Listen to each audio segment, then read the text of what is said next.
Hello.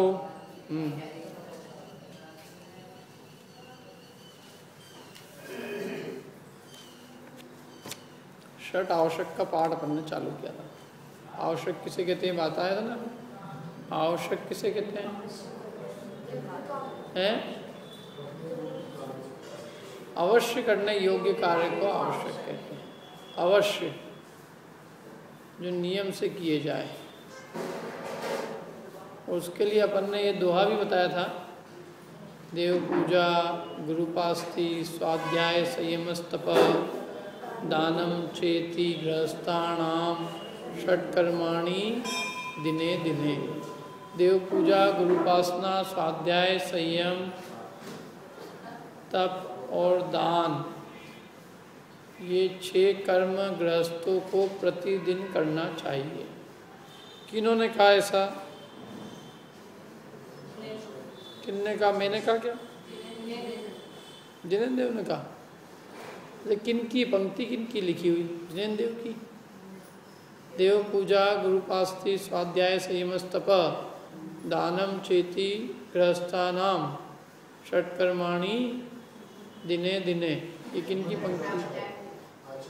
ये पद्मनंदी स्वामी की। पद्मनंदी पंचविंशतिका में है ये कि ये गृहस्थों के 6 आवश्यक बताए गए हैं जो प्रतिदिन करने चाहिए। पूजा रोज करनी चाहिए, स्वाध्याय रोज करना चाहिए, गुरु की उपासना रोज करनी चाहिए, संयम, तप और दान रोज करने चाहिए।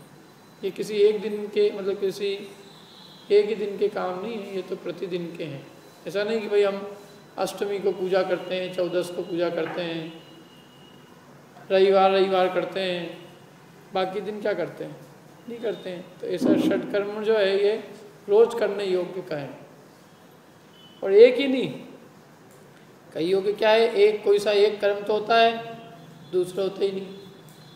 स्वाध्याय करते हैं, पूजा नहीं करते हैं, पूजा करते हैं, स्वाध्याय नहीं करते, पूजा स्वाध्याय करते, दान नहीं देते, संयम से नहीं रहते, तप नहीं करते, गुरुपासना नहीं करते। तो ऐसा नहीं, 6 आवश्यक कहे गए गृहस्थों के, ये 6 आवश्यक हैं, अवश्य करने योग्य हैं। वस्तुतः ये भी व्यवहार आवश्यक है। निश्चय आवश्यक तो अपनी आत्मा के स्वरूप को समझकर उसमें लीन हो जाना, ये आवश्यक है, करने योग्य ये है। और उसके लिए ये हम सब 6 कर रहे हैं। हमारा परम आवश्यक काम क्या है? अपने आत्म स्वरूप को समझकर उसमें लीन हो जाना, इसको कहते हैं निश्चय आवश्यक। और ये क्या है? 6 व्यवहार आवश्यक। ये व्यवहार आवश्यक निश्चय आवश्यक के लिए है।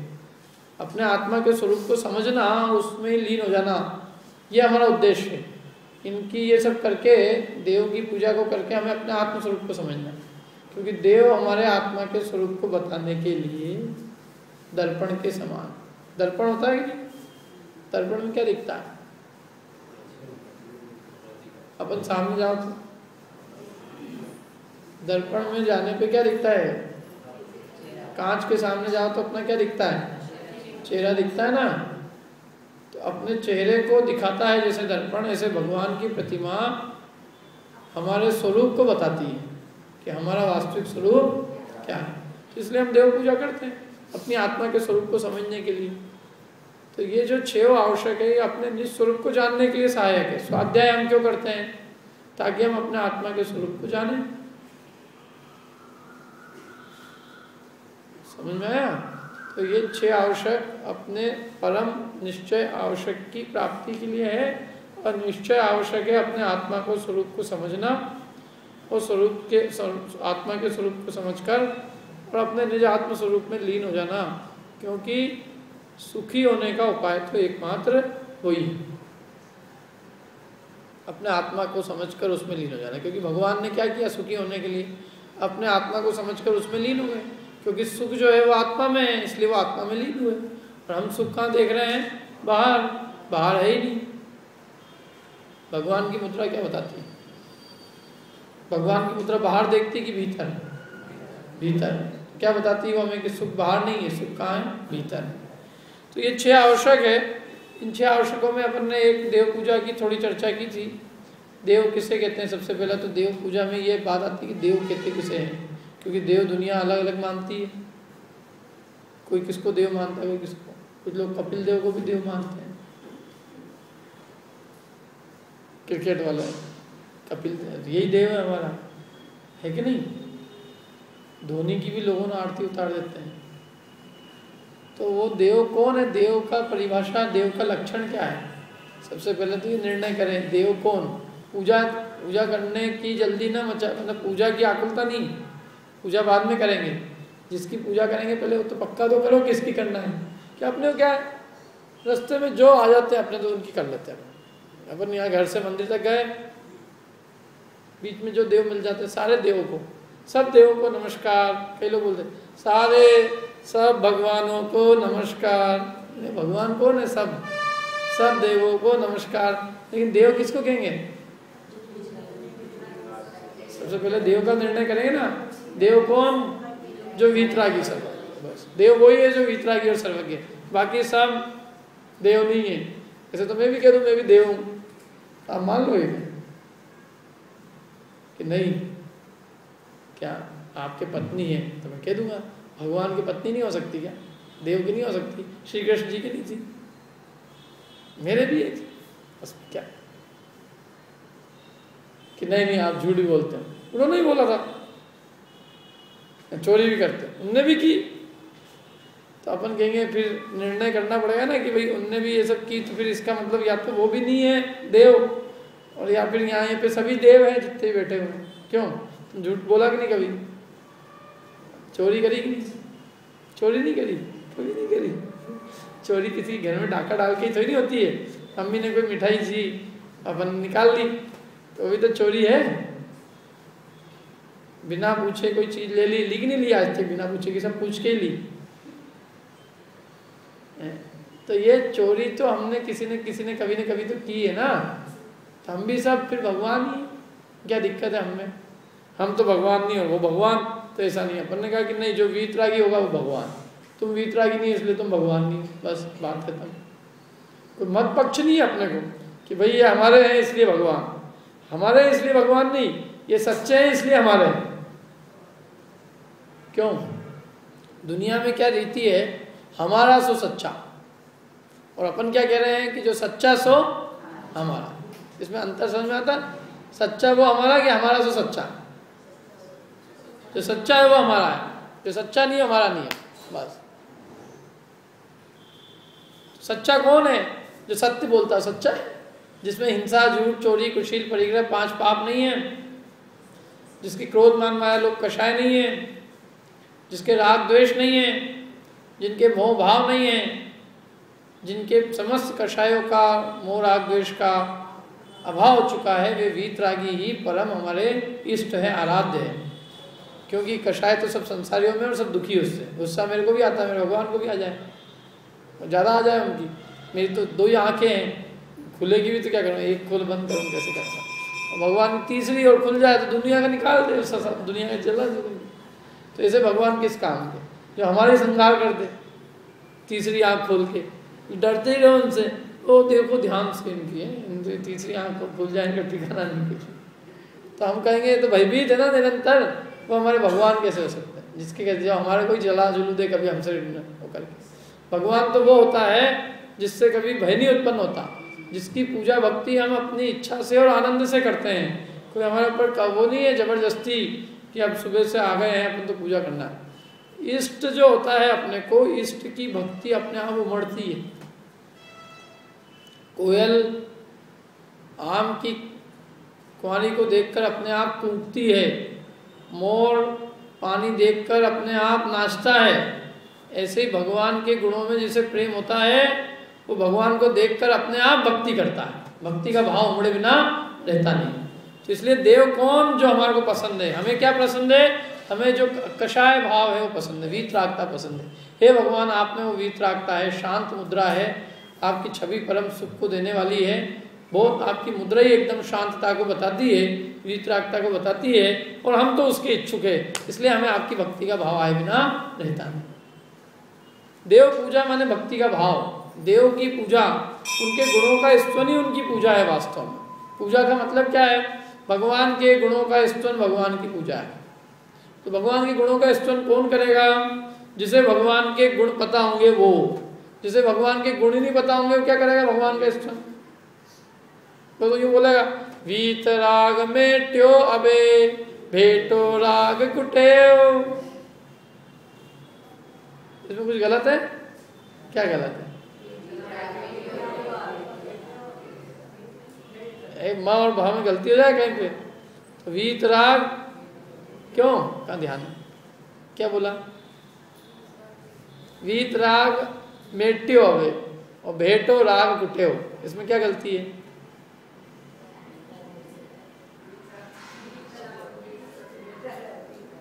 क्या गलती?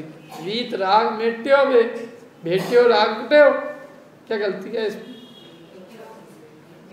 है क्या भेटियो? क्या होना चाहिए? सही क्या होना चाहिए? देखो मैं फिर बोलता हूँ पंक्ति, वीत राग मेट्यो अबे भेटो राग कुटेव। इस पंक्ति में क्या गलती है और उसको सुधार के बता दीजिए आप। कौन बताएगा सुधार के? एक हाथ खड़ा करना। हाँ बोलो। तो पहले में गलती क्या है? तो उसमें क्या दिक्कत है? कुछ भी बोल दो तो सुनाना अपने को, तो पूजा में पढ़ना है जो लिखा है यहाँ है, कुछ भी पढ़ना उसमें जो लिखा है पढ़ना है, कुछ भी पढ़ दो। क्या गलती है उसमें?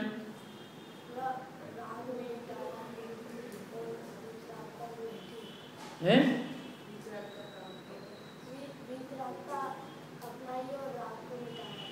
तो अपन ने क्या पढ़ा उसमें? वीत राग नहीं, तो उनने किया कि अपन मांग रहे हैं उनसे वीत राग मेट्यो अवे, माने हे भगवान हमारी वीत रागता मिटा दो, थोड़ी बहुत भी हो तो।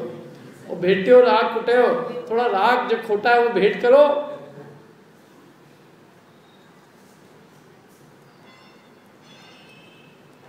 पूजन में यदि भगवान के बारे में अपशब्द भी लिखे होंगे तो कोई चिंता की बात नहीं, पढ़ने वालों को मालूम नहीं क्या पढ़ रहे हैं। भव भोग भव वे भव रोग शरीर विनश्वर तब क्षण भंगुर लगते सपने से। हमारे एक आदमी रोज ऐसे बोलते हैं, रोज भव रोग शरीर विनश्वर तब, रोग विनश्वर है, क्षण भंगुर लगते हैं, सपने जैसे लगते हैं। रोग की भोग है, रोग तो सबको ही क्षण भंगुर सबको दुखदायी लगता है, रोग किसको अच्छा लगता है भैया? ये बोलने की जरूरत है भगवान क्या? भव रोग शरीर विनश्वर, सब ये जितने भी रोग है सब विनाश होने वाला है, वो क्षण भंगुर लगता है, सपना लगता है। अरे रोग नहीं है वो, क्या है? भोग। भव भोग शरीर विनश्वर सब क्षण भंगुर लगते सब। लेकिन ये अर्थ समझ के करे तो इसलिए गुणों का स्तवन पूजा है, और गुणों का स्तवन पूजा है तो इसलिए पूजा केवल अष्टद्रव्य से ही नहीं होती, पूजा भी दो प्रकार की होती है, एक द्रव्य पूजा और एक भाव पूजा। अब द्रव्य पूजा को अपन क्या समझते हैं और भाव पूजा क्या समझते हो? बताओ। द्रव्य पूजा माना अष्टद्रव्य से पूजा करेगी द्रव्य पूजा, बिना अष्टद्रव्य के कर ली वो भाव पूजा। ऐसा नहीं है, द्रव्य सहित जो पूजा कर रहे हैं उसमें जितना अपना गुणों का स्तवन रूप अनुराग है वो भाव पूजा है, और जो बाहर की क्रिया हुई है वो द्रव्य पूजा है। द्रव्य पूजा का नाम केवल अष्ट द्रव्य से करने का नाम नहीं है, द्रव्य पूजा का नाम है जो अपनी जो चेष्टाएं हैं, अपनी जो क्रियाएं हैं वो द्रव्य है।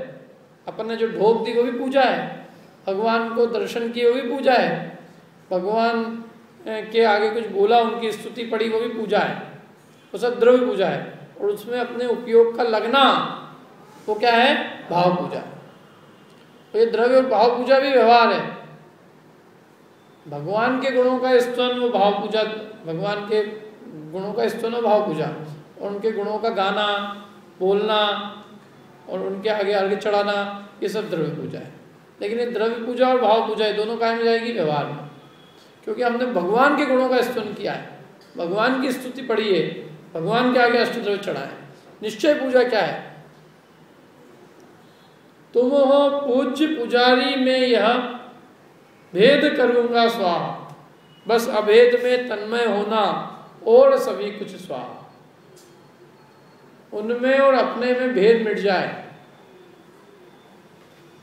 और अपने उनका जैसा स्वरूप है वैसा स्वरूप अपने को भासित हो, उन जैसा स्वरूप अपने को अपना दिखाई दे, तो वो निश्चय पूजा है।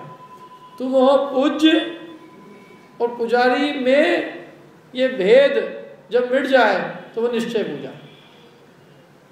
क्या मैंने जैसा उनका स्वरूप है वैसा स्वरूप अपने को दिखाई दे, और हमें अपने आत्मा का वैसा स्वरूप दिखकर हमें दिखाई दे वो पूज्य है और मैं पुजारी हूँ, ऐसा भेद नहीं दिखे।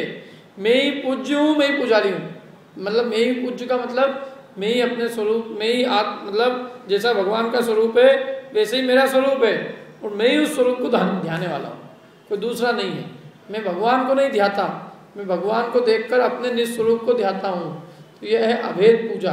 भगवान और भक्त में भेद का दिखना बंद हो जाना, और भगवान का जैसा स्वरूप है वैसा स्वरूप अपने को अपना भाषित होना, इसका नाम क्या है? अभेद पूजा।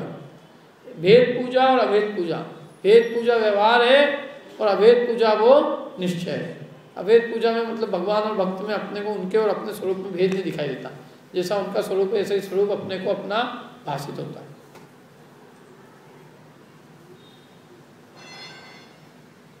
अंतर कुछ नहीं है। मम स्वरूप है अमित शक्ति सुख ज्ञान पिता, किंतु आशवश खोया ज्ञान बना भिखारी निपट। मैं वह हूँ जो वह है वह जो मैं हूँ वह है भगवान, और अंतर ये जो वो मैं हूँ, जो मैं हूँ वो है। भेद दिखना बंद हो जाए, उन जैसा अपना स्वरूप दिखाई दे तो समझना निश्चय भक्ति है, निश्चय पूजा है। तो व्यवहार पूजा निश्चय पूजा के लिए, भेद मिटाने के लिए, उन जैसा अपना स्वरूप देखने के लिए, अपने स्वरूप को जानने के लिए। तो निश्चय पूजा और भगवान की भक्ति आदि करना, है सब क्या है? व्यवहार है। इसके दो भेद है, द्रव्य और भाव। अष्टद्रव्य से पूजा करना, भगवान के गुणों का स्तुति करते, जो भी देह की चेष्टा है वचन की, सब द्रव्य पूजा है। और उनके गुणों का स्मरण, उनके गुणों का अनुराग, उन गुणों में अपना चित्त तल्लीन हो जाना, वो क्या है? भाव पूजा है। आ रहा है समझ में? ये तो हुई पूजा की बात। मैंने पूजा में सब चीज़ आती है। पूजा में स्तोत्र पढ़ना भी आता है, दर्शन करना भी आता है, माला 3 प्रदक्षिणा भी पूजा में आती है, उनका नाम स्मरण करना, जाप देना, ये सब पूजा है। पूजा केवल इधर का उधर ही नहीं है, सभी पूजा में ही। अब अगली चीज क्या है? गुरु उपासना। 6 है ना, 6 आवश्यक। दूसरा आवश्यक क्या है? गुरु उपासना। गुरु उपासना करें, गुरु की उपासना करें। गुरु की उपासना कैसे करें? गुरु की कौन है? पहली बात तो कि गुरु तो बहुत लोग कहे जाते हैं, ये गुरु है बहुत, क्या हमारे चाचा जी, उनका नाम ही गुरु है। तो गुरु की उपासना करें मतलब उनकी उपासना करना चालू करें। आज से क्या करें? गुरु कहते ना, गुरु जी। स्कूल में भी गुरु जी, टीचर क्या जाते हैं पढ़ने, ट्यूशन करने, गुरु जी क्या जाते हैं। अभी भी गांव में लोग गुरु जी कहते हैं। तो गुरु जी तो अनेक प्रकार के होते हैं, लेकिन यहाँ षट आवश्यक में कौन से गुरु की बात है? विद्या गुरु की बात है, शिक्षा गुरु की बात है, कि धर्म गुरु की बात है? धर्म गुरु की बात है, जो धर्म के क्षेत्र में गुरु हो। धर्म के क्षेत्र में गुरु कौन होता है? जिसमें गुरु योग्य विशेषता हो। तो गुरु योग्य विशेषता कौन सी है? ज्ञान ध्यान तप में लीन रहते हो और काय के त्यागी हो। 3 चीजों के त्यागी बताए थे। विषयों की आशा नहीं, जिनके विषयों की इच्छा नहीं है, और आरंभ नहीं है, और परिग्रह नहीं है। तो आरंभ परिग्रह के त्यागी हैं, विषयों की जिनकी इच्छा नहीं, 5 इंद्रिय के विषय भोग की इच्छा नहीं है, और आरंभ माने किसी प्रकार की हिंसा नहीं करते, कोई प्रकार का पाप नहीं करते, न पाप करने की अनुमोदना करते हैं, न पाप की प्रेरणा देते हैं। समस्त प्रकार के आरंभ के त्यागी, और परिग्रह का जिन्होंने त्याग कर दिया। दुनिया को दुखी कौन बना सकता है? परिग्रह की इच्छा। मुनिराज को कोई दुखी नहीं कर सकता। क्यों? क्योंकि उन्हें वो परिग्रह की लालसा ही मिट गई है। जिन्होंने मरण को अपना जीवन समझा है, जिन्होंने धन के त्याग को वैभव समझा है, और जिन्होंने पाप के उदय को महान भाग्य समझा है, ऐसे मुनिराज को 3 लोक में कोई दुखी करने के लिए समर्थ नहीं है। इसलिए वो समस्त परिग्रह के त्यागी हैं, आरंभ के त्यागी, क्योंकि आरंभ का त्याग जरूरी है। परिग्रह का त्याग कर दें समझ लो अपन, आरंभ का त्याग नहीं हो तो फिर परिग्रह इकट्ठा हो जाए, नहीं किसी से के करवा ले। अब जैसे मेरे पास धन इकट्ठा होगा तो मैं क्या करूँगा, मंदिर बनाएंगे ना अपन, मंदिर है, कुछ काम करेंगे। तो ये काम किसके हैं? अब अपने को पैसा होगा तो अपन वही काम करेंगे ना, पैसे का उपयोग अपने लिए है। गृहस्थी क्या करता है? धन का उपयोग, धन को दान करेगा तो काय में करेगा? गृहस्थी के धन का उपयोग काय में होगा? मंदिर में, जिनवाणी में होगा कि नहीं? इसी में। तो गृहस्थ के लिए आवश्यक है, ये गृहस्थ की कर्तव्य। लेकिन मुनिराज बन गए तो वो ये काम नहीं करेंगे। क्यों नहीं करेंगे वो? क्योंकि इसके लिए धन चाहिए, मंदिर के लिए धन चाहिए। तो धन किससे इकट्ठा करेंगे? किसी को आरंभ की प्रेरणा देनी पड़ेगी। तो आरंभ करवाने का, मंदिर बनाने के लिए भी आरंभ है, मंदिर स्वयं आरंभ है। मंदिर बनवाने में आरंभ होता है कि नहीं? आरंभ मतलब हिंसा होती है नहीं? बिना हिंसा के कोई काम होता है? जमीन खोदेंगे तो हिंसा होगी कि जीव मरेंगे कि नहीं? पानी तरी वरी करेंगे, गारा वगैरह होगा, अग्नि जलेगी, भट्टा चूना सब जो भी होगा सब हिंसा के काम है। तो ये हिंसा के काम वो नहीं करते, न स्वयं करते हैं, न किसी से करवाते हैं, न किसी को करने की प्रेरणा देते हैं। वो निरारंभी है पूर्ण प्रकार से, सर्व प्रकार से। आरंभ परिग्रह का उनके कोई काम नहीं है। फिर काय का उपदेश देंगे तो काय का देंगे कि तुम भी रत्नत्रय की प्राप्ति करो, मुनि बन जाओ, महाव्रतों को धारण करो, सकल पापों का त्याग करो, हिंसा, झूठ, चोरी, कुशील, परिग्रह बिल्कुल नहीं करो, इसका उपदेश देंगे। तो स्वयं तो पाप करते ही नहीं, पाप किसी से कराते नहीं, और कोई करता हो तो उसकी अनुमोदना करते नहीं। ऐसे वे मुनिराज होते हैं। 9 कोटि से 5 पापों के त्यागी, मन से, वचन से, काया से। स्वयं नहीं करते, कराते नहीं, और अनुमोदना नहीं करते, समस्त प्रकार से त्यागी। इसलिए वो आरंभ का त्याग आवश्यक है, क्योंकि आरंभ होगा तो उसके लिए परिग्रह चाहिएगा। फिर परिग्रह और आरंभ साथ में आ जाएगा तो वो फिर जो है वो पूरा गृहस्थ में उनमें कोई भेद नहीं रहेगा। समझ में? मोबाइल फोन अपन भी रखें, मोबाइल फोन वहाँ भी हो तो अपन कहेंगे क्या अंतर? मोबाइल फोन रखेंगे कहाँ? कमंडल में। कमंडल में तो पानी रहता है, तो पीछे से बांध के चलना पड़ेगा। तो लोग पीछे से बांधे हुए देखेंगे, अंदर क्या है? मतलब मुनिराज, मुनिपद की जो शोभा है, वो शोभा में थोड़ा अच्छा नहीं लगेगा ना, फिर उसमें रिचार्ज भी डलवाना पड़ता है, टॉपअप क्या। तो वो सब चीज़ें पैसे इसके लिए कहाँ से आए? धन कहाँ से आएगा? तो धन किसी से मांगेंगे तो वो अपने हिसाब से चलाएगा फिर महाराज को, फिर उनकी स्वतंत्रता खत्म हो जाएगी ना, और फिर वही सब करना था तो फिर लोग कहेंगे साहब मुनि क्यों बने, यदि फोन पे ही बात करनी है महाराज आपको, तो ये काम तो हम लोग क्या हम करें रात दिन, क्या हम ही परेशान हैं इनसे, ये बीमारियों से, तो आपके बीमारी के चक्कर में पड़ते हैं क्या। और कभी गलत कोई सही रिचार्ज नहीं डाला, पूरा बैलेंस ही खत्म हो जाए क्या, तो इसलिए वो चक्कर में ही नहीं। और नहीं तो फिर महाराज को भी लोग, महाराज मिस कॉल मार दूँ आप कर देना क्या, या महाराज की मैं मिस कॉल दे दूँगा तुमको, तो ये सब उनके लिए शोभनीय नहीं है। समझ में आया ना? क्योंकि ये उस पद में योग्य नहीं, वो तो 3 लोक के नाथ है और उन्होंने जगत से सब पंचों से विराम ले लिया है। अब वो तो अपने ज्ञान में लीन है, वो जो एक लाइन बोल दे तो वो एक लाइन जगत इतना आदर से उसको ग्रहण करे कि उससे उसका कल्याण हो जाए। इसलिए मुनिराज अब किसी प्रपंच में नहीं है, तो आरंभ सारंभ नहीं करते, स्वयं भी नहीं रखते फोन। ऐसा नहीं कि अपने खुद नहीं रखे दूसरों से बात करवा ले, ऐसा भी नहीं, क्योंकि उसमें तो और दोष। समझ लो मेरे को आपने फ़ोन लगाया और आपको मेरे से बात करने के लिए पहले एक असिस्टेंट आप किससे बात करनी है? सब उनसे। कौन? कि वो ना, फिर उसने मेरे को दिया फ़ोन कि साहब ये इनका फ़ोन आया, लेना है कि लेना है? ठीक है ले लो, मैंने लिया। या मैंने बता दिया कि भाई ऐसा बोल दो उनको ये, तो वो मैंने बात की कि नहीं की? मेरा फ़ोन मेरे को उठाना पड़े, ये मेरी गरीबी का सूचक है। मैं इतना गरीब हूँ कि मैं एक नौकर नहीं रख सकता, मेरे को खुद को उठाना पड़ता है। यदि मेरे पास पैसे होते तो मैं खुद तो ही नहीं अपना फ़ोन उठाऊंगा, फिर मैं क्या करूँगा? असिस्टेंटों को दे दूँगा, 5-6 असिस्टेंट होंगे मेरे, और वो मेरे को सब चीज़ें कह देंगे कि ऐसा है, फिर मैं उनको उपदेश दे दूँ ऐसा करना, बात हो जाएगी। वास्तव में फोन का त्याग का मतलब क्या है कि ना हम स्वयं उपयोग करें और ना हम कराएं। हम सब अरे प्रपंच ही नहीं कि कोई हमें सूचना देवे बाहर की, हमें कहीं की सूचना लेनी नहीं, हमें तो अपने आत्मा में जाना है। हमें किसी से कोई प्रयोजन नहीं है, दुनिया में क्या हो रहा है क्या नहीं हो रहा है ये हमें कोई प्रयोजन नहीं। ना हम स्वयं करेंगे ना हम किसी से उसका उपयोग कराएंगे। क्या इसलिए तो सब तरफ से मैंने ये जितनी भी चीज़ें हैं जो आजकल साधन आए हैं ये सब प्रपंच को बढ़ाने वाले हैं, ये आत्मकल्याण से दूर ले जाने वाले। मुनिराज इन सब प्रपंचों में नहीं पड़ते। तुमको बात करनी है बात करो, फोन में बात करो तो बाहर हो जाओ, यहाँ मत बात करो, यहाँ हमारे आत्म ध्यान में बाधा पड़ती है। तो साहब मैं आपको बताता हूँ वो क्या कह रहे हैं, हमें कोई मतलब नहीं उससे, तुम्हें जानो। उनको आना होगा कोई ना कहना होगा यहाँ के कहें, हमें कुछ कहना होगा उनको सामने कह दें।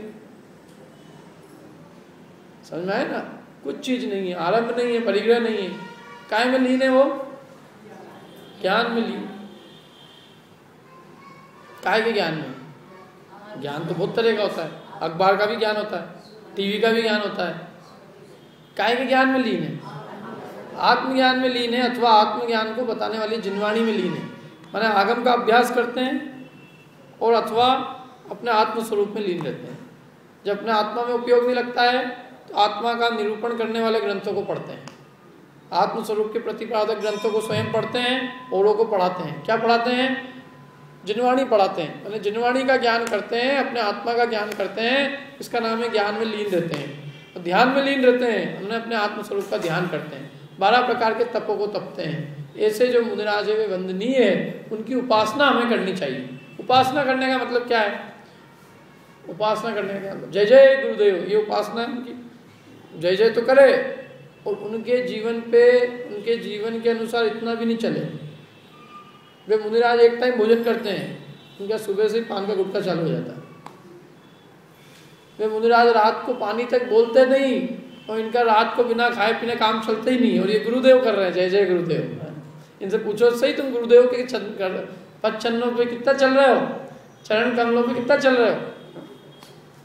गुरु के कुछ गुण आने चाहिए ना अपने में। गुरु की देखो, धनवान की सेवा करेंगे क्यों? धन से प्रेम होगा तो धनवान की सेवा करेंगे, कुछ धन अपने को भी आ जाए, पैसा आ जाए। हम गुरु की सेवा करते हैं क्यों? उनके कुछ गुण हम में भी आ जाए। जैसे वीतरागता उनमें है ऐसे हम में आ जाए, जैसा संयम उनमें है ऐसा संयम हम में आए, जैसे त्याग तपस्या उनकी है ऐसा हमारे में। हम उनके गुणों के लिए कर रहे हैं, बाकी हमें कोई प्रयोजन नहीं है। क्या? और असली भगत कौन है उनका? जो उनके अनुसार जीवन जिए, उनका असली भगत। जो उनके पद चिन्हों पर चले, वैसी वीतरागता पे चले, वैसी वीतरागता को प्राप्त करने का पुरुषार्थ करे, मुनि जैसा बनने के लिए कोशिश करे, वो उनका असली भगत। और जो उन जैसा तो बनने के लिए कुछ काम नहीं करे और बस मक्खन पालिशी करे। कौन सा तेल लगाना हमारा? एकदम बाहर इंपोर्टेड लेके आए, एक बार लग जाएगा तो सारी दस्त संकट दूर हो जाएंगे। तो वो उनका भगत है कि और उनको पाप में लगाने वाला है? क्यों? जो इंद्रिय विषय की करे, प्रेरणा देवे, इंद्रिय विषय भोगों में लगाए, अपने जैसा रागी उनको बनाए, वो उनका असली नहीं है भगत। वो तो और उनका द्वेष, मतलब उनको संयम के मार्ग से विचलित करने वाला है, शत्रु है वो उनका। असली उनका मित्र तो वो है जो उनके संयम को बढ़ाने में सहायक हो, उनके ज्ञान ध्यान तप को बढ़ाने में सहायक है कि नहीं? पढ़ने वाले का सहायक कौन है? जो उसको कि चलो आओ अपन बाजार में थोड़ा बहुत नाश्ता पानी कराओ, क्या पढ़ते रहते हो तुम दिन भर हैं, इनमें किताबों में क्या लिखा है, जरा मैं तुमको जिंदगी पढ़ाता हूँ, चलो मेरे साथ। और वो उसको ले जाए, खिलाए पिलाए और बोले तुमको आज मैं जिंदगी का आनंद चखाता हूँ, वैसे करके उसको व्यसनों में डाल दे, तो वो उसका शत्रु है कि मित्र है? भयंकर शत्रु है। ऐसे मुनिराज के शत्रु है ये सब। कौन? जो मुनिराज को असंयम में लगाने की प्रेरणा देते हैं। वास्तव में उनका मित्र तो कौन है? उनका मित्र वो है जो उनको उनके मार्ग में अच्छे से दृढ़ता से स्थापित करता है कि हे प्रभु, आप तो 3 लोक के नाथ हो, ज्ञान संयम ज्ञान तप की मूर्ति हो, यही आपका कार्य है और इसके लिए हम पूरी तरह से अनुमोदना करते हैं और पूरा हम आपके लिए, उसके लिए हम आपकी जितनी भी बनती है उतनी सेवा करते हैं। उसकी सेवा के लिए हम आपको आहार देंगे। क्या कोई बीमारी होगी, कोई तकलीफ होगी तो उस तकलीफ को किसी प्रकार से दूर करेंगे, आपके लिए वस्तिका होगी तो वस्तिका देंगे, क्या ये हम करेंगे। हम आपको संयम में प्रेरणा देंगे, मतलब संयम के लिए अनुमोदना करेंगे। हमारी जो उपासना है वो उपासना इस तरह से होगी कि आपकी रत्नत्रय की साधना निर्विघ्न रूप से सदे। ऐसी उपासना नहीं है कि आपकी मक्खन लगाए और काम ना खुद करे संयम का, ना आपको करने दें। आप बैठे हो स्वाध्याय कर रहे हो, हम तो नहीं, महाराज थोड़ा आशीर्वाद दे दो, ये आपकी साधना में हमने बाधा डालेंगे। किसी ने को एक ने एक जना को किसी ने किसी को मिलवाते रहे। फलाना जना आएगा, आप वो चढ़ाएगा, क्या चढ़ाएगा? नारियल चढ़ाएगा। फलाना अध्यक्ष, फलाना मंत्री, फलाना संतरी, फलाना सदस्य, फलाना इंजीनियर, फलाना डॉक्टर, फलाना ये, तो ये जो इन चीज़ों में लगा रहा है कि ये आएगा, वह आप सबको आशीर्वाद दे दो, तो बेटे बेटे यूँ ही करते रहे, हाथ दुख लग जाए तो अपना आत्मा का ज्ञान ध्यान कब करें? जो आया तो वो उनके लिए बाधक है, साधक नहीं है ये सब चीज़ें। उनकी साधना तो वो है कि जो उनको डिस्टर्ब नहीं करे, उनकी आराधना में सहायक बने। ये सब आराधना में सहायक बनने के काम है कि बाधक बनने के काम है? ये सब तो बाधक बनने के कारण है। क्या जो इस तरह, तो ये उपासना नहीं कहलाती है। उपासना का मतलब ये नहीं है कि केवल उनकी जो है उनको जो है उनके प्रमाद में सहायक होना। उपासना का मतलब होता है कि वस्तुतः उनको रत्नत्रय में सहयोगी बनना। पढ़ने वाले को माँ कम खाना खिलाती है तो वो उनकी शत्रु है कि मित्र है। और एक आदमी जो बाहर का आया है वो कह रहा अरे मेरे को तो बच्चे से बहुत लाड़ है, मैं तो इस पर पूरा लाड़ करूँगी, और आज मैंने जो है इसके लिए खूब अच्छे से दाल बाटी चूरमा बनाया है, ऐसा चूरमा बनाया कि खाएगा तो मज़ा आ जाएगा इसको। और भी मैंने 10 तरह के व्यंजन बनाए हैं, इसके लिए ये बनाया है। तो वो उसका वास्तविक हितैषी है, उसकी हितैषी उसकी माँ है जो उसको क्या बोलते परीक्षा के दिन सूखी रोटी देती है, मूंग की दाल देती है। क्यों? इसको नींद नहीं आए, यदि नींद आ जाएगी तो सो जाएगा, तो पढ़ेगा कब? इतनी मेहनत की इसने, इसलिए इसको पूरी तरह से सहयोगी। ऐसा लगता हो कि इसको नींद आ रही हो क्या एकदम, तो उसको उठाएगी, जगाएगी, तो अपना काम कर। संपूर्ण प्रकार से वो उसकी पढ़ाई में सहयोगी होगी। वो उसको कोई भी ऐसा भोग नहीं देगी, ऐसी कोई चीज़ नहीं देगी जिससे उसका उपयोग क्या हो, बटे, उसका उपयोग उसमें लगा रहेगा। तो जब पढ़ने वाला विद्यार्थी इतनी मेहनत करता है, उसके लिए माँ वगैरह उसके हितैषी इतना सहयोग करते हैं, तो जिन्होंने सब कुछ छोड़ दिया, जिन्होंने इतना बड़ा 6 खंड की विभूति छोड़ दी, पढ़ाई आदमी क्यों करता है? विभूति प्राप्त करने के लिए, उन्होंने वो विभूति भी छोड़ दी, तो इसका मतलब है उन्होंने कोई बहुत बड़ी चीज़ प्राप्त करने के लिए ये सब छोड़ा है। तो हमें उनको उसमें सहयोग करना चाहिए कि हमें उनकी उस चीज़ की प्राप्ति कैसे हो, उनकी आत्मनिधि की प्राप्ति कैसे हो, उनको उनके ज्ञान आराधना में, उनके स्वाध्याय में हम सहयोगी कैसे बन सके, उनके तप में हम कैसे सहयोगी बन सके, उनके ज्ञान में, जिनवाणी के अभ्यास में, उनके ध्यान में हम कैसे सहयोगी बन सके। ये उनकी सच्ची उपासना है। उनको प्रमादी बना देना ये उपासना नहीं, उनको गरिष्ठ भोजन कराना ये उपासना नहीं है। वास्तव में उनको आहार भी दिया जाए तो एकदम ऐसा सात्विक हो जिससे उनको प्रमाद नहीं बढ़े।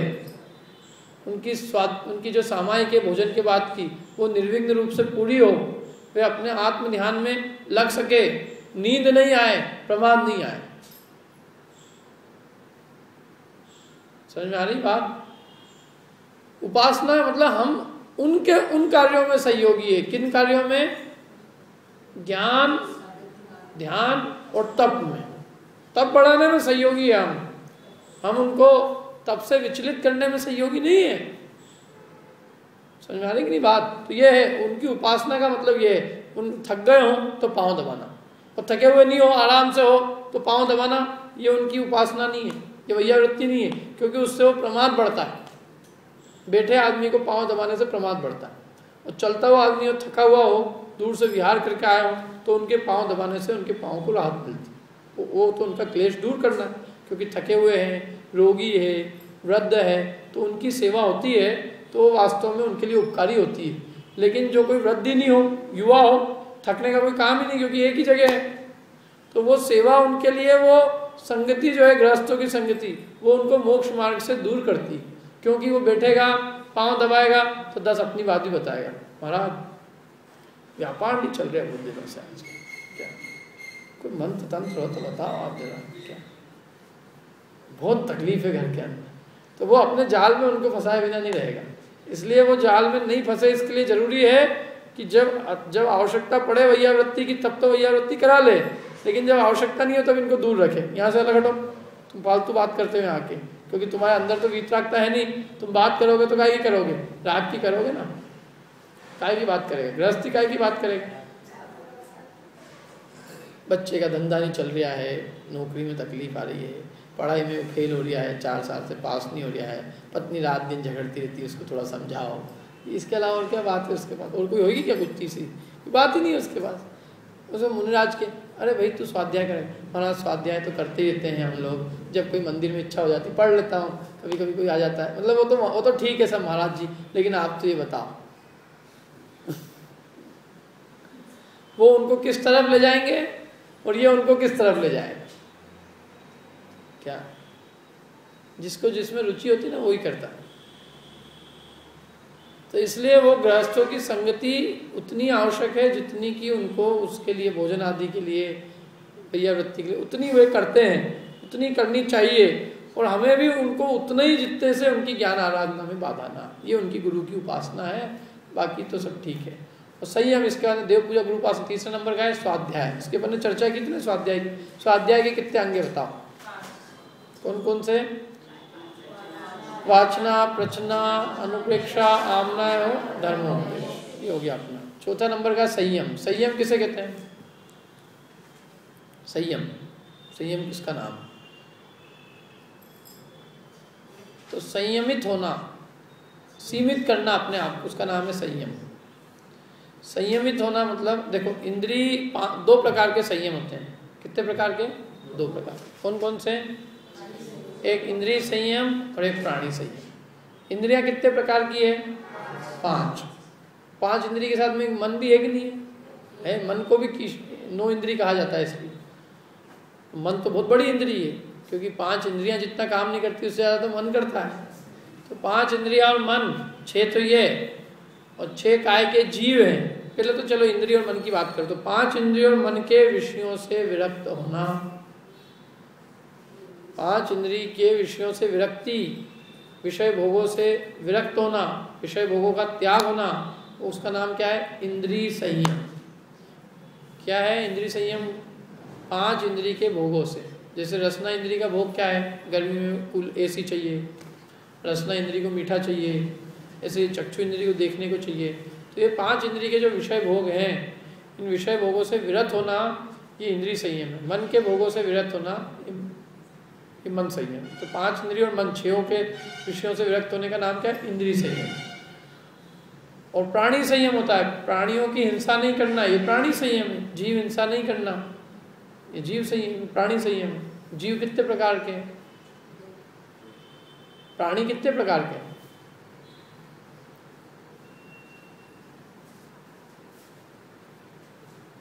प्राणी संयम है ना, प्राणी संयम अपने को करना चाहिए। प्राणी 6 प्रकार के। कितने प्रकार के? 6। काया होती है ना, 6 प्रकार की काया, 6 काय। षट काय जीवन हननते। 10 लक्षण की पूजा करी। काय छहो प्रतिपाल। तो काय छहो प्रतिपाल क्या अर्थ है इसका? बताओ, काय 6 कौन सी है? हाथ खड़ा करना तो एक मिनट। काय छहो प्रतिपाल, आपने गाया ही होगी ना पूजा कितनी बार। काय छहो प्रतिपाल, गाना बजा के, गाने के साथ में। तो वो काय 6 कौन सी है, ये मेरा प्रश्न है। किसको मालूम है? हाथ खड़ा करना। 1, 2, चलो बता दो, मोहित की मम्मी बता देंगे। हाँ, ये 5 स्थावर काय और 1 त्रस काय, ये 6 काय है। 5 स्थावर काय के नाम क्या है? बताए, कौन बताएगा? बताओ चलो। और हाँ, क्रम से बताओ ना, क्रम से कौन बताएगा? बताओ, क्रम से बताओ। क्रम से बताओ जरा। आपसे तो नहीं पूछा, इन लोगों को बोलने दो क्रम से। क्यों बोलेगा क्रम से? बताओ, क्रम से याद है किसी को? किसको याद है? याद है क्रम से? अरे जल से चालू करो ना, जल से। हाँ, किसको याद है क्रम से? बताओ, चलो अंजना जी बता दो। सही है क्रम?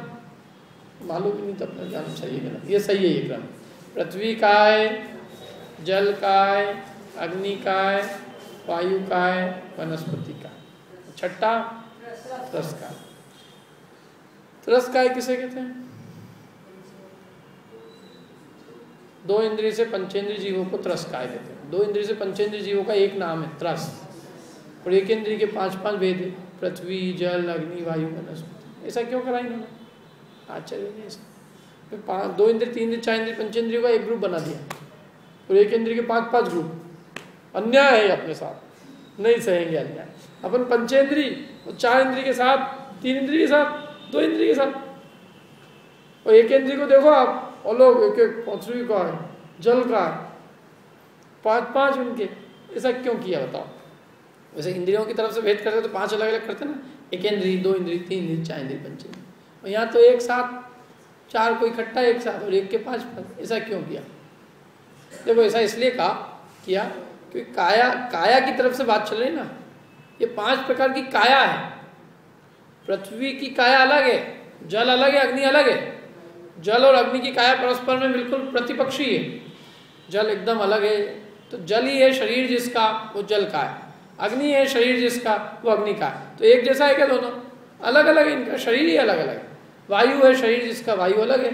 वनस्पति है शरीर जिसका, वनस्पति का है। पृथ्वी है शरीर जिसका, पृथ्वी का है। अब त्रस को एक साथ क्यों करा दो? तो त्रस का सबका शरीर कहलाता है मांस। मांस है शरीर जिसका, वो त्रस का है। 2 इंद्रिय का शरीर भी क्या कहलाता है? मांस। 3 इंद्रिय का मांस, 4 इंद्रिय का मांस, पंचेंद्रिय का मांस। लट है ना, तो लट का शरीर मांस कहलाता है। पेड़ के अंदर आम लगा हुआ है, आराम से खाओ, सब लोग अपन खाते हैं, हाँ अच्छे से बढ़िया से, कोई कुछ नहीं कहता भी नहीं है ना, अपने कोई किसी प्रकार कोई ग्लानि नहीं होती। पेड़ की अपन आम खाते हैं, सब्जी वनस्पति खाते हैं, कुछ नहीं। लेकिन यदि समझ लो किसी ने कटोरी के अंदर लटे रख दी हो, लो, सब भाग जाएंगे एकदम, क्या बात कर रहे हो। क्यों है वो? क्योंकि वो मांस चालू हो गया वहां से, उसका शरीर मांस कहलाता है। 2 इंद्रिय का शरीर मांस है। और मांस जो होता है उसमें केवल वो मांस जिसका होता है वही जीव नहीं होता, उसके आश्रय से और भी अनेक जीव होते हैं, और उसमें अनंत निगोदिया होते हैं। एक एक त्रस जीव के शरीर में अनंत निगोदिया होते हैं,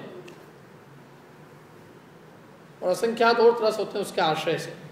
इसलिए मांस को सर्वथा अभक्ष कहा है, क्योंकि मांस में केवल वही जीव की हिंसा नहीं होती जो 2 इंद्रिय लट रेंग रही है, उस लट के अंदर और अनंत जीव है, निगोदिया, उनकी भी हिंसा है, और असंख्यात त्रस जीव उनकी भी हिंसा है।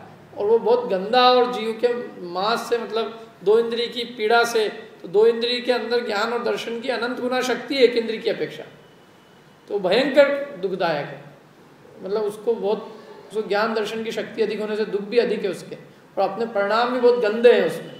किसमें? आम खाना कोई दिक्कत नहीं है, लट को महापरिणाम गंदे हैं, माने वो जीव महादुष्ट है। चलते फिरते जीव को, इस तरह के जीव को खाने में उसका परिणाम कैसा है? अत्यंत दुष्ट रूप परिणाम। तो इसलिए हम लोग त्रस नहीं खाते। एक इंद्रिय का तो फिर भी कोई बात नहीं, एक इंद्रिय की हिंसा को हम त्याग नहीं सकते। कई लोग ये प्रश्न करते हैं हिंसा तो सब में है क्या? एक इंद्रिय में भी हिंसा, सांस लो उसमें भी हिंसा, लोना बंद कर दो, वो संभव नहीं है ना सांस लेना बंद करना। लेकिन ये पृथ्वी जल, ये त्रस की हिंसा कर छोड़ देना संभव है, तो जो संभव होगा वही करेंगे ना। तो कहते हैं संभव तो ये भी है, जल पीना नहीं छोड़ सकते। वनस्पति का त्याग करते, हमने कहा वनस्पति में बहुत कम हिंसा है, एक इंद्रिय की हिंसा है, एक इंद्रिय की हिंसा वो भी बहुत कम है, और वो भी हम उसमें भी पूरा कोशिश करते हैं कि वो भी हम अष्टमी 14 को वनस्पति नहीं खाए, सूखा अन्न खाए। करते कि नहीं करते? अष्टमी 14 को वनस्पति का भी त्याग करते हैं, सूखा अन्न खाते हैं। गेहूँ सूख जाता है पूरा, जैसे गेहूँ अपन उगाते हैं तो उगने के बाद पूरा सूखता है, तब वो अपने खाने में काम आता है। तो गेहूं की पूरी सुरक्षा करते हैं उसके जन्म से लेके उसके सूखने तक, मैंने उसके अंदर से जीव नहीं निकल जाए तब तक। फिर जब जीव निकल जाता है तब हम उस गेहूं को लेते हैं। इसलिए सूखा अन्न लेने में कोई दिक्कत ही नहीं, सर्वश्रेष्ठ है सूखा अन्न। यदि वो ले सकते हैं, वही उससे काम चल जाए तो बढ़िया है। उससे नहीं चले, कुछ और भी कुछ लेने की इच्छा हो, तो दूसरे नंबर पे आता है ड्राई फ्रूट। फ्रूट तो है वो, लेकिन ड्राई हो गया, सूख गया है, वो ले सकते हैं, उसमें जीवोत्पत्ति का में। तीसरे नंबर पे आती है वनस्पतियाँ, हरी वनस्पति। और चौथे नंबर पे उस पर हरित वनस्पति में भी जो जमी कंदे होता है अभक्षी, चौथे नंबर के अभक्ष। तो ये क्रम है, सबसे पहले चले तो सूखे अन्न से ही काम चल जाए तो बहुत अच्छा है, उससे नहीं चले तो अच्छे ड्राई फ्रूट खाओ, काजू बादाम किशमिश मुनक्का, कोई दिक्कत नहीं। और तीसरे नंबर पे फिर वनस्पति, हरी वनस्पति, केला आम जो भी है, और फिर वो उसमें सब सब्जियां भी आ गई, वो सब ले सकते हैं, तो ये तक ले सकते हैं। तो त्रस जीव की हिंसा जिसमें नहीं हो, इनमें त्रस की हिंसा नहीं है।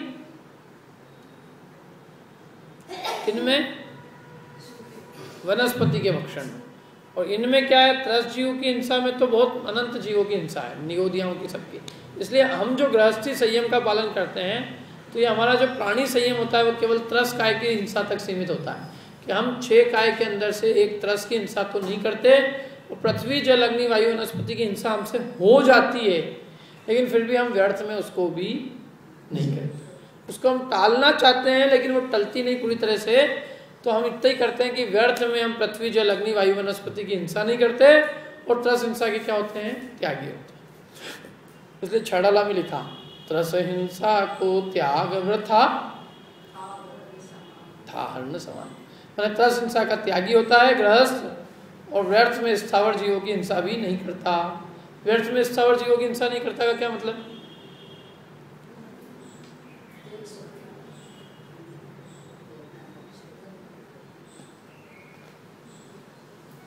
पानी व्यर्थ में नहीं ढोलता, अग्नि फालतू में नहीं जलाता, जमीन व्यर्थ में नहीं खोदता, वायु ऐसी व्यर्थ में नहीं चलाता, वनस्पति का भी व्यर्थ में छेदन भेदन नहीं करता। और ये व्यर्थ में त्रस स्थावर की हिंसा नहीं करता, और त्रस का तो पूरी तरह से त्यागी, क्योंकि त्रस में बहुत हिंसा है, जैसे त्रस हिंसा तो बिल्कुल भी नहीं करता। हमने सागार धर्मामृत में एक प्रश्न किया है, एक अजैन व्यक्ति ने, जैसे उसने उसके मुख से प्रश्न करवाया। उसने कहा कि भाई अन्न खाने में भी हिंसा हो जाती है थोड़ी बहुत, तो वनस्पति खाने में तो हिंसा तो हो ही रही है, और मांस खाने में भी हो रही है, तो फिर क्या दिक्कत है, मांस ही खा लो, त्रस को ही खा लो। तो उन्होंने कहा ऐसा नहीं है, हिंसा हिंसा में अंतर है। उसके लिए जो उदाहरण उन्होंने दिया वो उदाहरण में दे रहा हूँ। उन्होंने कहा कि स्त्री की अपेक्षा से तो पत्नी भी स्त्री है, माँ भी स्त्री है, बहन भी स्त्री है, तो जो व्यवहार पत्नी से कर रहे हैं वही बहन से भी कर लो, माँ से भी कर लो। कि नहीं नहीं नहीं कैसी बात कर रहे हो तुम, तो बोले जैसा अंतर उसमें है ऐसे ही अंतर त्रस और स्थावर के इंसान में। जब वहाँ अंतर किया ना, विवेकी अंतर करता है कि नहीं करता, कि ये भी तो पीने की चीज़ है, क्या है, ये भी लाल लाल है, ये भी लाल लाल, ये आम का जूस है, इसमें थोड़ी दूसरी चीज़, पीने की तो चीज़ पी लो, क्या अंतर है उसमें। ये दूध हो चाहे मदिरा हो, अपन तो भेद करते ही नहीं, भेदभाव से रहित है अपना काम, कि नहीं भेद क्या नहीं करते, भेद करो, ये दूध है और ये मदिरा है, दूध और मदिरा में भेद करना अच्छी बात है, गलत बात है। तो त्रस और स्थावर में भेद करना हो तो अच्छी बात है, वो एकेंद्रीय और ये का पंचेंद्रीय है, तुम कैसी बात कर रहे हो।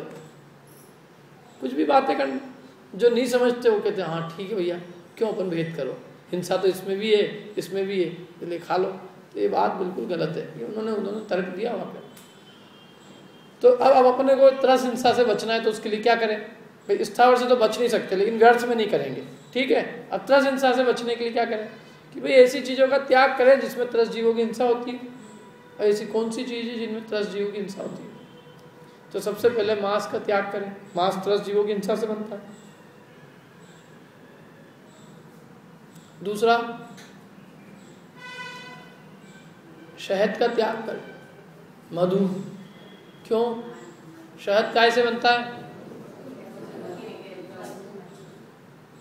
शहद मधुमक्खियों के मल से बनता है। जहाँ शहद रहता है ना जिस छत्ते में, तो वो मधुमक्खी अपने अनेक जो है फूलों का जो रस सूंघ सूंघ के लेके आती है वो वहाँ पे डालती है, अपने मुंह की जो भी उसके मुंह का जो भी उसके कहते हैं लार्वा, वो लार्वा से वहाँ डालती है, और वो वहीं लार्वा डाल के वहीं अनेक अंडे देती है, अंडे होते हैं उसके वहीं के वहीं पैदा हो जाते हैं अंडे, और वहीं उसके छोटे छोटे बच्चे रहते हैं, और वहीं वो मल करती है, वहीं मूत्र करती है, सारा गंदगी सारा मुंह का जो भी पराग ला के, और वो वहाँ जैसे जूस निकाला उसमें से फूल में से, और निकाल के वो वहाँ उसमें क्या करती है वो इकट्ठा करती है। और ये क्या करते हैं भील वगैरह कि वो सारे छत्ते को लेके वो सारे अंडों को उसके बच्चों को और सबको मसल देते हैं, और मसल के फिर उसमें से शहद की बूंदें निकलती हैं। इसलिए कहा है कि शहद की एक बूंद में 7 गाँव को जलाने जितना पाप लगता है। 7 गाँव जिंदा जला दो, उसमें जितना पाप नहीं लगेगा उतना शहद की एक बूंद खाने में लगता है। हनी, और हनी मतलब क्या है? शहद, मलमूत्र, मधुमक्खियों का मल, मधुमक्खियों का मूत्र, मधुमक्खियों के अंडे, मधुमक्खियों के बच्चे, मधुमक्खियों की जूठन, तो इसमें भी बहुत जीवोत्पत्ति होती है। इसको दवाई के लिए भी लेना नहीं चाहिए, लेना ही है किसी को दवाई तो चाशनी के साथ ले ले। इसलिए शहद जो है त्यागी होना चाहिए शहद का। तीसरी चीज़ है मद्य, मद्य माने शराब, उसमें भी उस शराब के बनने में असंख्यात रस जीवों की हिंसा होती है। एक शराब की बूंद बनने में अनेकों, जब बहुत सड़ता है अनेक जीव पैदा होते हैं उसमें, तब वो शराब की एक बूंद बनती है। शराब सड़ के बनाई जाती, मालूम है कैसे बनती शराब? देखी? शराब सड़ा गला के बनाई जाती है, और सड़ाने में गलाने में अनेक जीवोत्पत्ति होती है, इसलिए उसमें भी बहुत हिंसा है। इसलिए सबसे पहले मद्य मांस मधु का त्यागी होना चाहिए। नशा उत्पन्न होता है तो दूसरी बात है, लेकिन उसमें बनाने में बहुत जीव हिंसा होती है। सड़ी हुई चीज़ें होती है, एकदम सड़ा हुआ प्रोडक्ट, अनेक दिनों तक उसको सड़ा के गला के गंदा करते, इसलिए वो योग्य नहीं है। तो ये तो मध्य मांस मधु है। इसके अलावा और भी चीज़ जिसमें अपने को जिंदे जीव दिखते हो, जैसे बहुत दिनों का मैदा है, रवा है, अब उसमें अपने को लट्टे दौड़ती हुई दिखती कि नहीं दिखती? तो वही मांस ही है। बाजार की कचौड़ियाँ, समोसे, बाजार की मिठाई, ये सब त्रस हिंसा के कारण होने से अभक्ष्य, ये खाने योग्य नहीं है, क्योंकि इसमें बहुत जीव हिंसा है। देखो जो कचौड़ी बनती है ना, वो मैदे रवे की बनती है। आपने कभी घर में कभी 15 दिन का मैदा देखना, आप बरसात में कीड़े पड़ जाते हैं उसमें, देखी किसी ने? लट्टे, मैंने तो अपनी आंखों से देखी, मैदे में लट्टे पड़ जाती, रवे में लट्टे पड़ जाती तुरंत। तो वो क्या है, बाजार वाले तो नहीं देखते हैं उसको। बाजार वाले यदि देखने लग जाएंगे तो बेचारों का धंधा ही नहीं चलेगा। तो उनके तो बहुत दिनों का रदा मैदा रवा पड़ा रहता है, और उसी की वो कचौड़ी बनाते हैं, उसको बड़े चटकारे ले लेके खाता है। तो वो वास्तव में वो कीड़ों का मांस है, वो लट्टों का मांस है। वो खाना हो तो घर में खूब बनाओ, खाओ, कोई मना नहीं है। और वो भी ऐसे मैदे रवे की जो ताज़ा हो, तत्काल का हो, आटे की बना लो, उससे कोई दिक्कत नहीं है। खाना हो तो भक्ष खाओ, अभक्ष मत खाओ। मैदे रवे की जो बाजार की मैदे रवा है उसमें बहुत अभक्ष है। घर में तो फिर भी कीड़ा पड़ेगा तो दिखेगा, तो एकदम उस मैदे रवे को छोड़ देगा।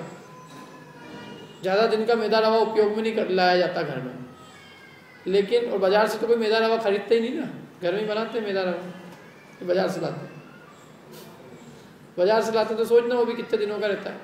और क्या होता है कि लट तो बहुत दिनों बाद दिखती है, उसमें पढ़ना तो बहुत दिनों पहले से ही चालू हो जाती है। तो संयम का मतलब है यही, संयम करना। अब इसमें इंद्रिय संयम भी पलता है, प्राणी संयम भी पलता है। इंद्रिय संयम कैसा? रसना इंद्रिय को संयमित किया, जब भी तो अपन ने हिंसा से त्यागी हुए। यदि रसना इंद्रिय का संयम नहीं होगा, तो कोई आदमी मना भी करेगा, अभी खाने तो अभी मन मनाना है, तो बाद में जब खाली कचौरियाँ, क्या कह रहे थे तुम? अच्छा खाने योग्य नहीं, अब तो खाई ली, अब क्या हो सकता है, अब तो खाई ली, अगली बार देखेंगे, अब अगली बार बता देना तुम। तो वो सुनेगा ही नहीं उस बात को, तो आंख मीच के खा लेगा। बस तुम कह दो शुद्ध है, शुद्ध है, चलो शुद्ध हो गया, कहने मात्र से शुद्ध मान लेगा वो उसकी पहचान, मतलब उसकी वो परख नहीं करेगा। जिसको खुद को इंद्रिय संयम होगा, रसना इंद्रिय की लालसा नहीं होगी, तो पहले पता करेगा कि ये चीज़ किसी की हिंसा से तो नहीं बनी है, यदि हिंसा से बनी है तो हमें ये नहीं खाना। तो इसलिए ये इंद्रिय संयम और प्राणी संयम साथ साथ चलते हैं। जिनमें इंद्रिय संयम होगा वही प्राणी संयम पाल सकते हैं, जिसे इंद्रिय संयम नहीं है वो प्राणी संयम भी नहीं पाल सकते। खाने का यदि खूब तीव्र राग है तो वो मर्यादा नहीं निभा सकता, वो जीव हिंसा को नहीं देखेगा, उसको तो बस खाने को चाहिए। अपन देखते ही नहीं प्रैक्टिकल, खाने वाले को जीव हिंसा नहीं दिखती, जिसको जीव हिंसा दिखती वो उसको अपने आप रसना इंद्रिय का लालसा नहीं रहती इतनी कि मेरे को तो कुछ भी आने दो, तो इसलिए दो प्रकार का संयम है, इंद्रिय संयम और प्राणी संयम। तो गृहस्थ के योग्य तो संयम इतनी ही है प्राणी संयम में, तरस हिंसा नहीं करे और स्थावर जीवों की व्यर्थ हिंसा नहीं करे। और इंद्रिय संयम में गृहस्थ के लिए क्या है, इंद्रिय संयम इतनी है कि वो अभक्ष को नहीं भक्षण करे, ये इंद्रिय संयम है। अभक्ष खाए नहीं, ऐसी वस्तुओं को पहने नहीं जिसमें जीव हिंसा होती हो।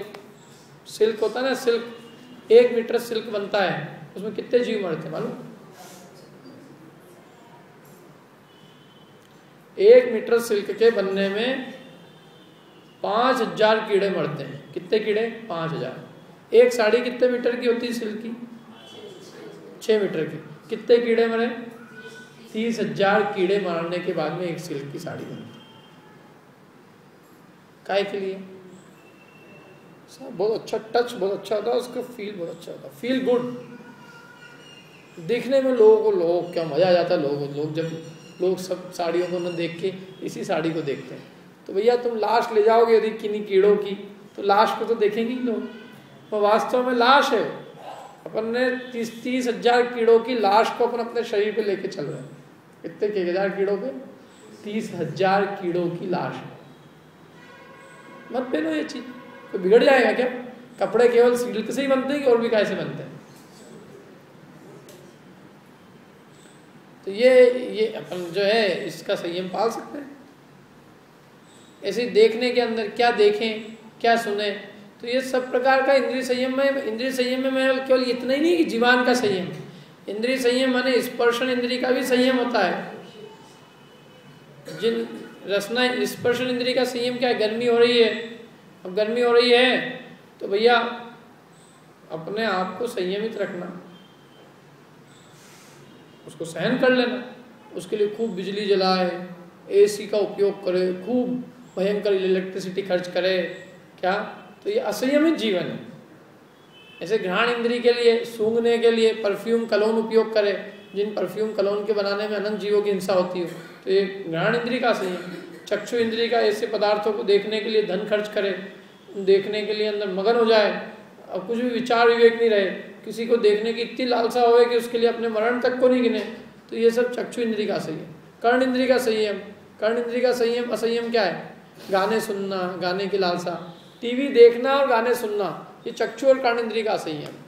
तो इनको वश में करे वो, तो ये सब असंयम को दूर करे। तो इस प्रकार ये तीसरे नंबर का है अपना संयम आवश्यक। इसके बाद में 2 और चौथे नंबर का 2 और बच्चे कौन कौन से? संयम के अंदर तप और दान। इसकी चर्चा अपन अगली बार करें, इसके नोट्स भी मैं अगली बार दे दूँगा।